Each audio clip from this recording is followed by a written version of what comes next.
حجت الاسلام و المسلمین محمدی شاهرودی عزیز و نازنین. آقا سلام عرض کردیم، خوشحالیم از زیارت مجدد. سلام علیکم و رحمت الله. ممنون، متشکرم. آقا بخیر باشید ان شاء الله و شما و همه دوستان عزیز بیننده. زنده باشید.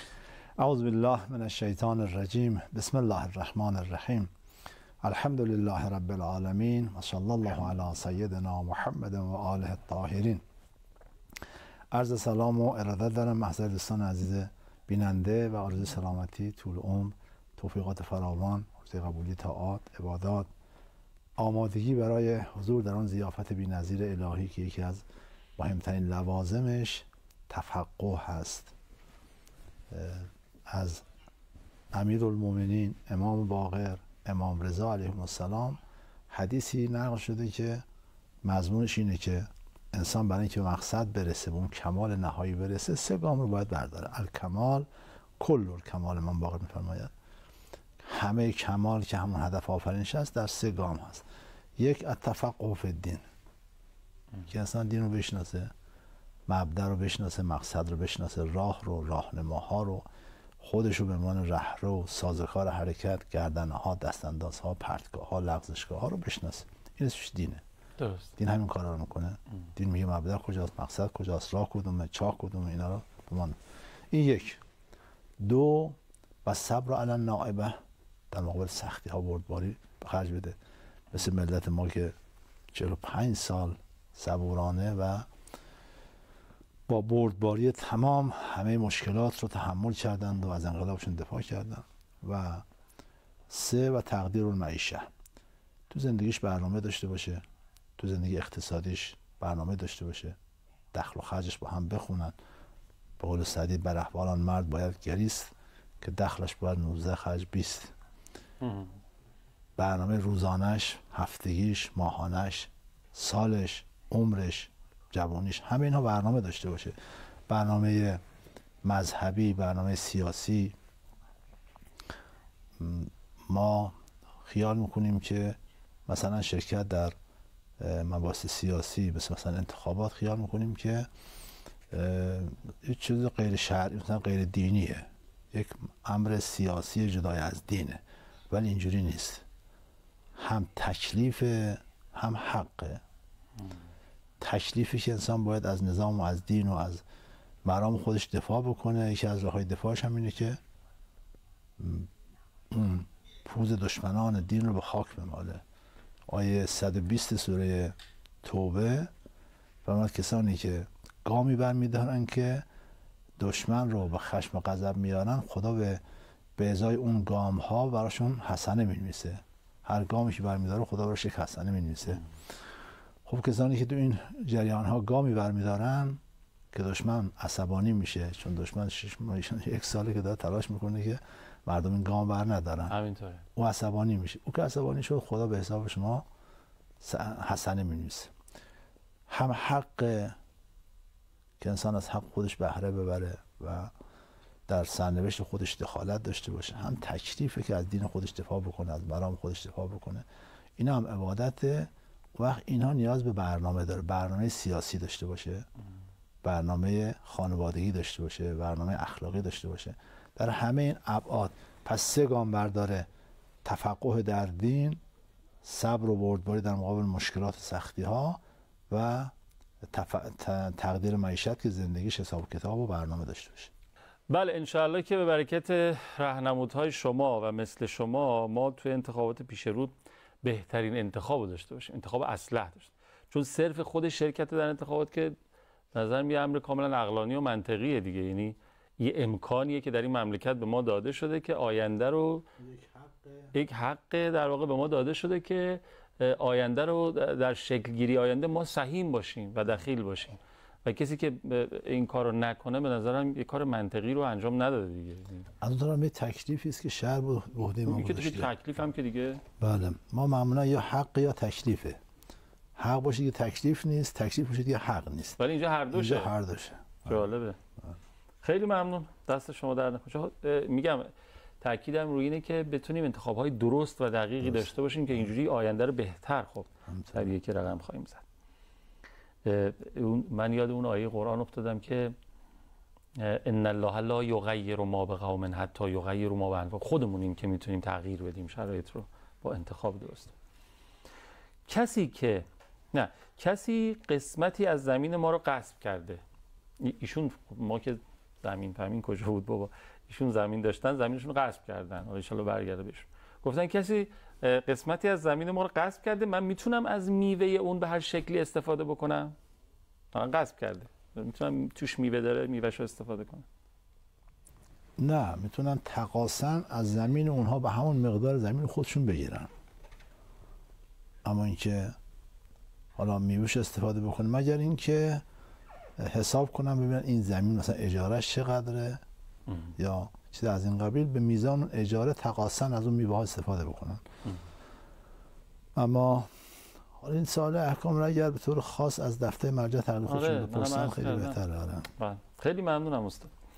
گفتن که از حاج محمدی سوالشم، من یک ناپدری دارم که جلوی من که دخترش هستم مادرم رو اذیت میکنه. یعنی جلوی من که دختره در واقع مادرم رو جلوی من اذیت، کتک میزنه و حالا فحش و ناسزا میگه و من هم نمیتونم کاری بکنم، کاری از دستم برنمیاد، فقط دعا میکنم که بمیره و این تنها راهمونه، چون مادرم نمیتونه ازش جدا بشه. حالا اگر بمیره آیا من گناه کردم؟ یعنی مثلا من دعا کردم ایشون بمیره، اگه بمیره من گناه کردم؟ که تو خدا جواب بدی. تشکر فرم. ظاهرا پدر خودش نیست. نه دیگه، ناپدریه. ما توصیه میکنیم نفرین نکنه، چون نفرین اگر طرف استحقاق نداشته باشه برمیگرده به همون کسی که نفرین کرده. اگر اون کسی که نفرینش میکنه استحقاق نداشته باشه برمیگرده به همون کسی که خودش نفرین کرده. بچه خیلی خطریه کسی اینه که دائم یه زبونی دارن بعضی مدام لعن و نفرین میکنن. در واقع داریم که وقتی کسی نفرین میکنه مثل یه پرنده که پرواز در میاد میره سراغ اونجا که فرستادنش. اگر اون شایسته نفرین بود هم اونجا میشینه، اگر نه برمیگرده رو سر همون کسی که نفرین کرده اونجا فرود میاد. ما توصیه میکنیم نفرین نکنه، به جای نفرین ببینه که چه راهی مثلا از بزرگترها استفاده بکنن بهره بگیرن، مادرش سوژه به دست اون ناپدری نده که بخواد اونو کتک بزنه، یا راهی دیگه رو در نظر بگیرن.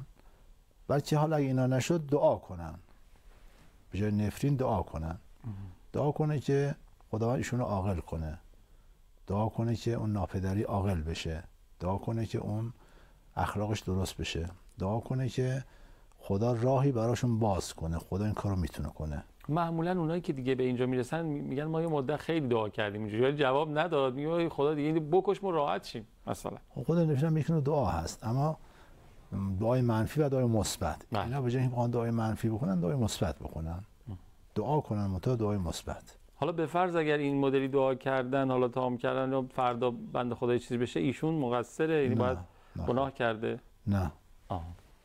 البته گناهی که مؤمن رو دعا کردن نفرین کردنش گناه هست، مثلا که حالا این سمت پدری هم براش داره اگرچه ناپدری است.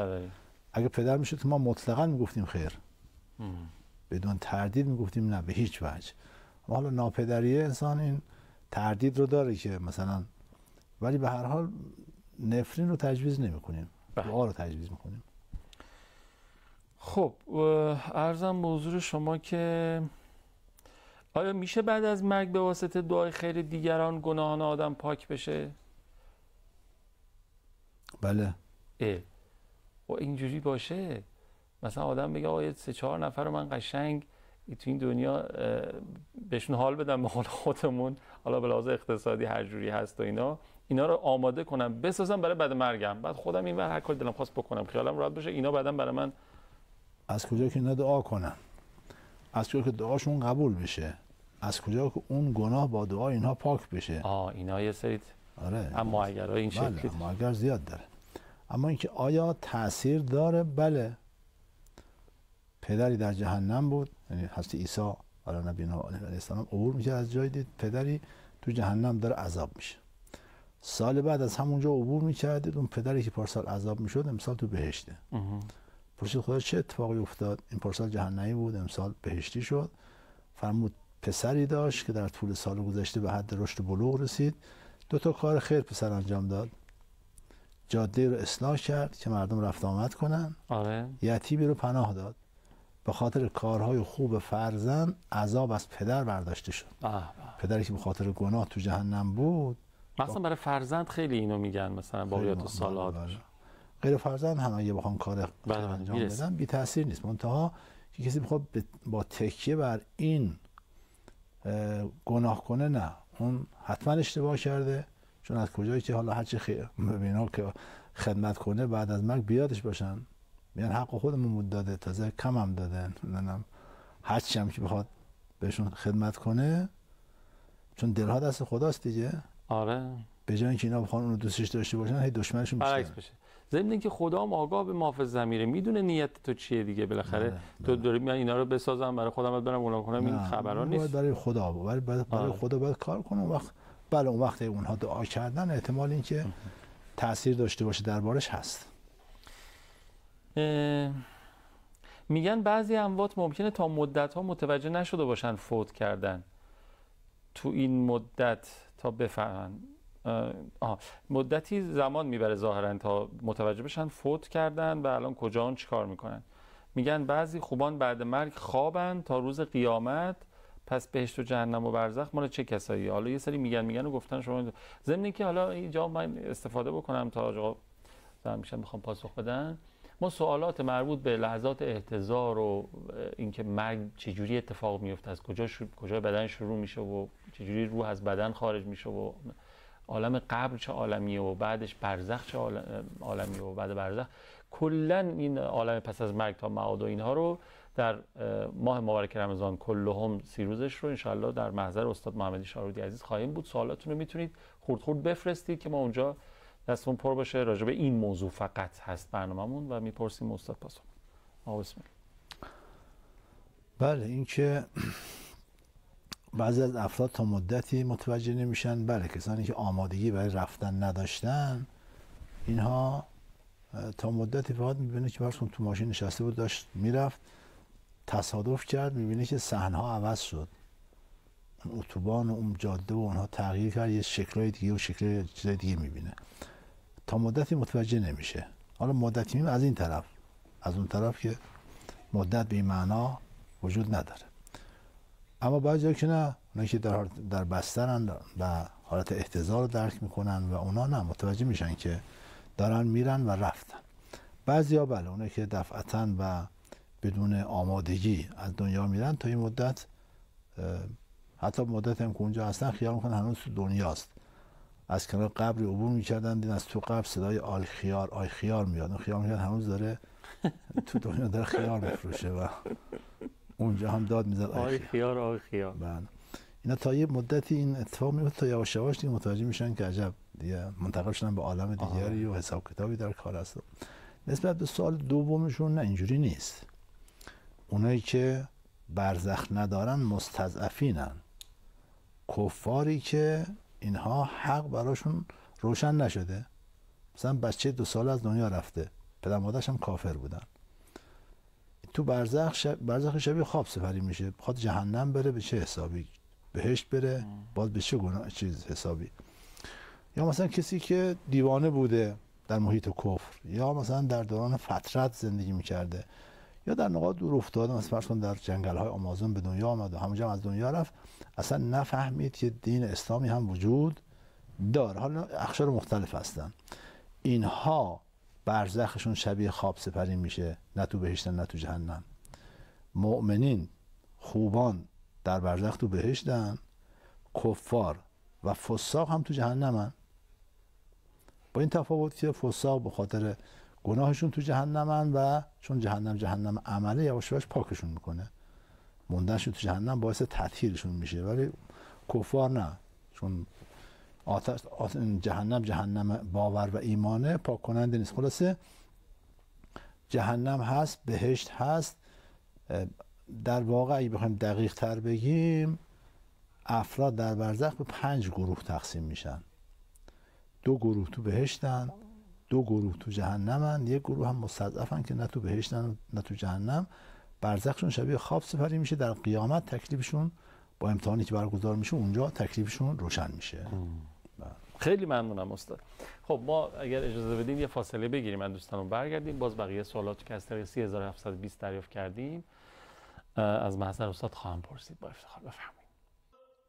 بله، چقدر خوبه که همچنان دارید دل میدید به برنامه خودتون یاد خدا و چقدر خوبه که من سوالات شما رو میتونم بپرسم. اینم واقعا افتخاری که خدا نصیب حقیر کرده. ما یه پلی هستیم بین شما و آقای محمدی عزیز، استاد محمدی شاهرودی عزیز. ببخشید من شما تاکید داشتید یه بارم که میگم محمدی یادم میفته بعد شاهرودی شده بگم. خب گفتن شخصی سوال کرده بود دوره هم جمع میشیم فامیل و بعد شوخی میکنیم، شما فرمودید خوبه، ولی اگه این فامیل مثلا زن برادر و برادر شوهر یا شوهر خواهر و خواهر خانم هم باشه اشکالی نداره؟ حتما اینو توضیح بدین اگه ممکنه. یه وقتی که حجب حیا رو مراعات میکنن، یعنی حجابشون کامله، شوخی هایی که معمولا بین زن و شوهر مجاز هست اونجا اون شوخی ها رو نمی کنن و هم از لحاظ اخلاقی جو اخلاقی است، هم از لحاظ فقهی حرامی و گناهی توش نیست، هیچ اشکال نداره، بازم خوبه. اینا قوم خویشن، بله. ولی اینکه نامحرمن اما قوم خویشن. اما اگه خدای نکرده بخواد گناهی توش رخ بده، یه گناه فقهی، مثلا فرض کنید که خانمی حجاب رو مراعات نکنه یا آقای مثلا فرض کنید شوخی نامناسبی با مثلا دختر خالش مثلا یا دختر عموش داشته باشه، خب این حرامه و اون جلسه رو جلسه منفی میکنه. یا اینکه مباحث اخلاقی رو مراعات نکنن، مثلا اون چی باعث میشه که بچه‌ها مثلا از تربیتی بد بشن، جوک‌های نامناسب، نمیدونم رفتارهای نامناسب، اینا اگه نباشه خیلی خوبه. خیلی ممنونم استاد. گفتن من خیلی گرفتارم و هر دری میزنم باز نمیشه، چیکار کنم؟ اولا که مشورت کنن با افراد خبره، ببینن که گیر کارشون کجاست، چرا این اتفاق میفته، اون علل و عواملش رو پیدا بکنن، برطرف کنن. ثانیاً این تلقین رو بذارن کنار. بله. شاید نصف کار مال همین تلقینه که باور کرده که کارش به گره میخوره. این تطیر به تعبیر روایات و قرآن خودش خیلی تأثیر منفی داره. درست. مطلب بعد این که خب دعا، صدقه که اون گره ها رو باز میکنه. ما معمولا توصیه میکنیم که 14 تا صلوات به نیت 14 معصوم بفرستن، بعد برن سراغ کار. یعنی میخوام با کسی ارتباط داشته باشم که اون بناس کار حل بکنه، چند تا سوره توحید رو بخونن، از مقابل، سمت راست، سمت چپ سوره توحید رو بخونن، بعد برن دنبال کار. اینا هم تأثیر داره، دعا کردن و توسل جستن این هم تأثیر داره. خیلی ممنونم. گفتن بنده 124,000 پیغمبر و ائمه اطهار اینا رو قبول دارم، ولی داستان سید و سادات و اینا رو قبول ندارم، چون که ساداتی رو دیدم یا میبینم که کارهای غیر اخلاقی زیادی انجام میدن. راهکاری بدید چطور رنجشم از این قضیه برطرف بشه؟ پناه بر خدا. این اول باید ببینن که سید یعنی چه و منشأ سیادت از کجاست. اگر همونه که قبول دارن، همون امام هایی که ایشون قبولشون دارن گفته باشن که نسل هاشم جد اعلای پیامبر سید حساب میشن، بازم ایشون قبول نمیکنه. اگر امام رو قبول داره، امام بگه که فرزندان این شخص سید حساب میشن، بعد بگه من قبول ندارم، پس امام رو قبول نداره دیگه. وقتی در همین سید بودنشون رو همین دارین میفهمید. همین گفته باشه. این به نظرم بحثشون محتواییه. مثلا اون یه حرف، اون نکته بعدی است. پس این که من قبول دارم قبول ندارم درست نیست. اگر امام رو قبول داری باید حرف امام رو هم قبول داشته باشی. مطلب این که بعضی از سیدها بدن و انسان است و اختیار. بله بعضی از سیدها 100% جهنمیان. این من قاطعانه میگم جهنمیان. هیچ کس جرئت نمیکنه این حرفو بگه، درسته؟ بله. تبت یدا ابی لهب و تب ما اغنی عنه ماله و ما کسب سیصلی نارا ذات لهب. کی؟ ابو لهب که سیده.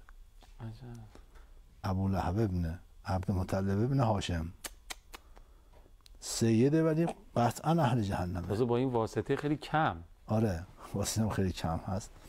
از اون طرف ما کسانی داریم که سید نیستن اما جز اهل بیت حساب میشن. پس اینکه ما ببین به صرف سید بودن حتما خوبن، نه خیلی اینجوری نیست. سید نبودن حتما خوب نیستن، نه اینم درست نیست. به امام سجاد گفتن شما چقدر زحمت میکشید، شما فرزند پیغمبر، حالا به تعبیر ما سید، آقا. فرمود هیهات، چی دارید میگید؟ خداوند بهشت رو خلق نکرد مگر برای مطیعین و فرمانبردارانش، ولو کان غلاما حبشیا. لازم سید باشه، یه غلام سیاه حبشی هم آفریقایی هم اگر از خدا اطاعت کرد میره تو بهشت. اونجا هم دیگه سیاه نیست، اونجا هم دیگه سفید و زیباست. جهنم رو خلق نکرد مگر برای عصات و نافرمانان، ولو کان سیدا قرشیا. هرچند که این گناهکار کی باشه؟ سید قرشی باشه. پس اینکه چون سیده حتما خوبه، نخیر کی گفته خوبه؟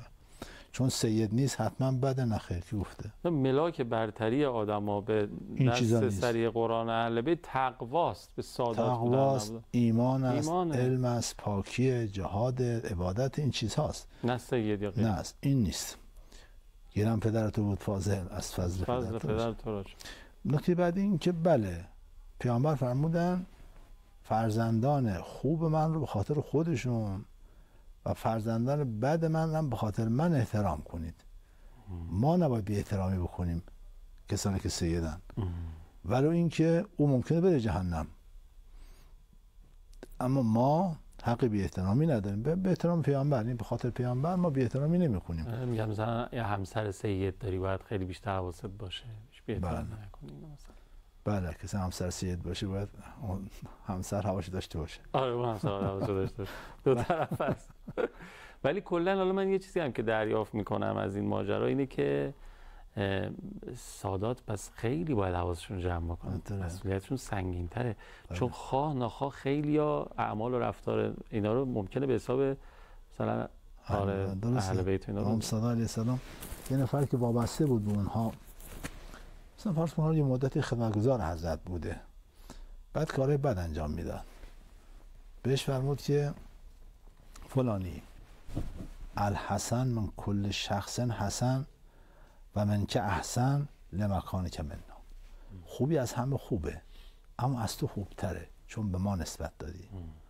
و من عرض میکنم که خوبی از همه خوبه اما از ایرانی خوبتره چون ایرانیه، چون منسوب به ایرانه. از سید بهتر است چون منسوب به پیامبر. فرمود که خوبی از همه خوبه، ولی والقبیح من کل شیء قبیح و من که اقبح لمکان که منا. بعدی از همه بده از تو بدتره چون به ما نسبت داده میشی. یعنی خدمتگزار امام صادق بوده.